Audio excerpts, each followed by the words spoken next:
here right now with one of our longtime Boston Power players, Matt Montgomery from Compass. Matt, a lot of real estate agents out there try to figure out at some point in their career, how do I grow? And the big question is do you try and build a team at some point? You've had some great success with that. Yeah, it's really how I built my career. I sort of looked at myself as a young agent in my early 30s, trying to figure out, how do I do this? How do I not starve? How do I learn? It's a business that you really only get good at with experience. And I knew what my strength was. I had a great network. People liked me. They trusted me. I was relatively intelligent and well-spoken. But I didn't have the experience in this business. I had done other things that were sales and marketing related, but they weren't real estate.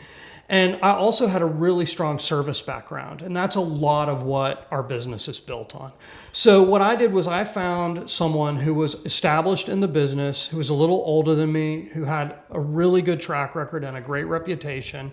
And I basically went to her and said, "Can I work with you?"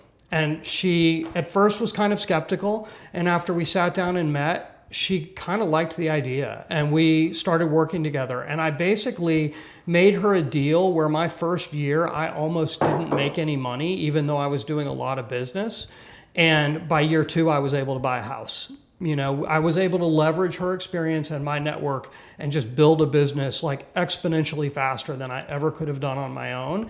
And unlike a lot of agents, my first year, I saw 45, 50 deals, where if I had been out on my own, I would have been lucky to do 2 or 3. And so leveraging that experience is really how you build fast, and here I am, 18 years later, $1 billion in sales and 800-900 deals under my belt. And that's how you get good at something, is just by doing it. So when Merle, my first business partner, retired, I had to kind of figure out, okay, now what do I do? How do I restructure it? And it was a great opportunity because it made me realize that the things that made us great together weren't necessarily going to work for me sort of as a lead, that our personalities were different, our skill sets were different, and that, I've always believed in hiring and surrounding myself with people who have the same values that I do, but different skill sets, right? Like who are visual more than relationship, who are organized to the nth degree, where I sort of am organized by the seat of my pants, and surround myself with really good people to manage the organizational part of things. We always joke that Katie's in charge of keys and paperwork. When we sign up a listing, give Katie the keys and the paperwork, and she'll make sure that it's all where it should be. And she's worked for me for 10 years, and I really believe that the key to doing this business well is to have a team. That you can't be everywhere all the time, 24 hours a day, 7 days a week, and not have a life. And I like my kids. I like to travel a little bit, and so really having a group that will support the business when I step out for 10 or 15 minutes to wash my hands and brush my teeth, is crucial to our success and to being good at what we do. So from what you're saying, I think it makes sense on both ends of the spectrum, especially from an agent side. For somebody who's just getting going in the business, hitch yourself to an established professional. It's going to put you on fast forward in regards to growing your career, just due to the fact of reps. You're going to get a lot more repetitions. And really, what I look at too is exposure, right? My name was out there twice for, still, every time Merle got a listing, my name was up somewhere, right? So I got double the bang for my buck. Every time there was a for sale sign, my name was on it. Every time there was a marketing piece that went out, my name was on it, right? So my name got sort of out there early, way more than it would have if I had been trying to do it by myself. And it's a great opportunity. And I want to give that opportunity to other people too, right? I believe that that's the future. And, look, the world's changed enormously in 20 years. I mean, the way the internet runs, the way that marketing works, the way that people buy and sell things is just totally different. Ultimately, my job is the same, is to provide expertise and customer service to my clients, whether it's a buyer or a seller. But, I was really kind of looking at where the business is going, 25, 10, 20 years from now, and how do I position myself for that in a changing environment? And it was one of the big challenges over the last 5 or 6 years where I was working for, in one of the big companies, and they were running the business like it was 1990 and it was 2015, 2016. And like, I really wanted to be aligned with somebody who was building for the future, right? Like, I didn't want to work for BlackBerry 5 years from now when no one's using one. Like, I wanted to be working for Apple.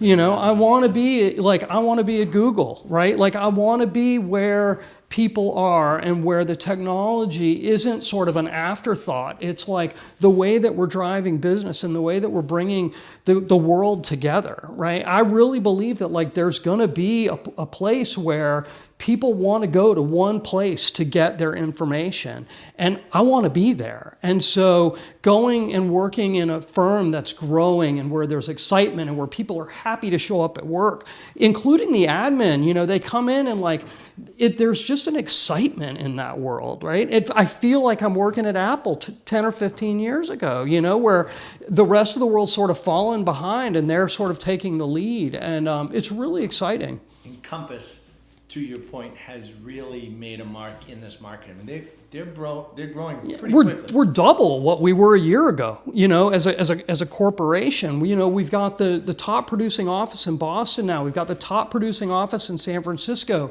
There's networking that happens sort of within corporate, where they bring us together for summits, and like we're able to exchange ideas and contacts and information. I'm doing like way more business sort of within that network than I ever did before. And it's just like, it's wonderful. And everybody's positive about it.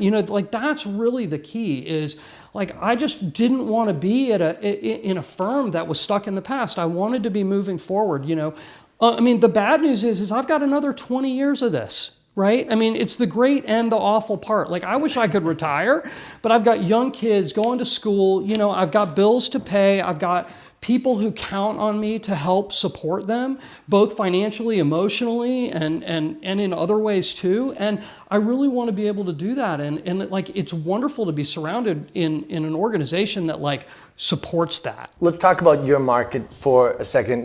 Newton, Brookline area. In the past, we've talked. You do a lot of high end, and it's been moving at a pretty good clip.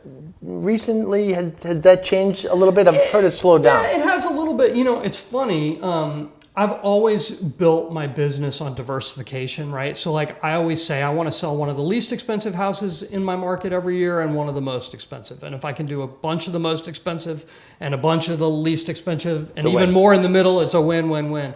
And we're having a funny year. I just did a huge deal off market. It had been on, and we were able to put it under agreement with one of my buyers who'd been looking at it for a couple of years, $4.5 million deal. And there is business happening in the high end for sure. There's opportunities there. This time of year, there always kind of are. It's a great time to buy. I always say if you have the flexibility to buy whenever you want, starting after the 4th of July and running really all the way through till like usually November or December is like really a good time to buy. So we're seeing a lot of that. I've been really lucky. I've struggled for a few years where I had too much high end and not enough moderate stuff. And this year things kind of flipped. We got off to a little bit of a slow start, sold a bunch of high end stuff the end of last year. Didn't really move a lot of things early this year. And then we got slammed in May. I've done more business in May and June this year than I usually do in February, March, and April, which are usually my big months. But it's been interesting and provided some challenges. But it's also really good, and the market's continued to sort of chug along despite the craziness going on in the world. And Boston's still a great place to live. Business coming in. I was with a guy, two reload people in the last 48 hours. One coming in to work for Coca-Cola, another one coming in to work for a tech company. It's a really wonderful spot, and I think that the market will stay strong, going forward because people want to be in Boston. Newton, Brookline, the market that you're in, I mean, it's tough not to hold, right? Yeah. The location is ridiculous. Location, best schools, easy access to the city. I mean, I live in the middle of Newton Center. First of all, I walk out of my house and I have 15 good restaurants to choose from within a 7-minute walk, no exaggeration. And I can be downtown in 15 minutes. You know, at 7, I can leave for 7:30 dinner reservation at 7:10 and be early, right? I mean, like, where else can you do that? And my kids walk across a park to get to school. It's the best of all worlds, and you know, and you get the same thing in Brookline. It's like really the really great mix of urban and suburban. Do you have a lot of buyers coming to you that are not sure if they want to go Newton Brookline, or is it usually a clearly defined one way or the other? So it's interesting. Sometimes a buyer will come not sure, and my take is, if you're not sure, you probably want to be in Newton. The Brookline, to live in Brookline, especially, and it really doesn't matter the price point. You know, I mean, I just sold a 3-bedroom, 2-bath rental parking condo in Brookline for $1 million. Insane. I mean, and it's, you know, it's fine. It's a nice unit. It had a couple things about it that were really sort of special, but it's not the Taj Mahal, you know. But it's in Brookline. But it's in Brookline, and like, the person who bought it wanted to be there. It had a yard, which is like unheard of in a condo in Brookline, so that was a big selling point for it. But the people who want to be in Brookline want to be in Brookline. Like, if you're going to pay a 20 to 25% premium to be somewhere, like, you got to really want to be there, right? And then in Newton, you get Newton buyers who are more flexible sometimes, that are really willing to go to Wellesley or Weston, or Needham's turned into like one of the great towns, you know, good housing, great schools, you know, commuter rail gives pretty good access into the city if you don't want to drive. So we see some of that, but the Newton Brookline thing, I mean, it's interesting. I mean, we do sort of start out with somebody who thinks they want to be in Newton and ends up in Brookline, but it goes the other way more often, just because once you realize you can get a fair amount more for your money, if you don't care, then you go for where you get more for your money. And if you care, you go where you want to be. And, you know, Brookline's an amazing town, and there's a reason people want to be there, especially depending on where they work and, you know, what their extracurricular stuff is, if they're members of the country club or, you know, Longwood, or, you know, there's a lot of reasons why they want to be there. And sometimes people start out thinking they want to be there and then realize, oh, you know, I can kind of get the same thing if I'm in certain parts of Newton, and they'll make that transition where they might not go to the south side or to Auburndale or to, you know, the far out in West Newton, but they might stay sort of in the Highlands, Newton Center, Chestnut Hill, Waban, where they're right on the T, and they have some shops and some restaurants and stuff. Thanks for stopping by, Matt.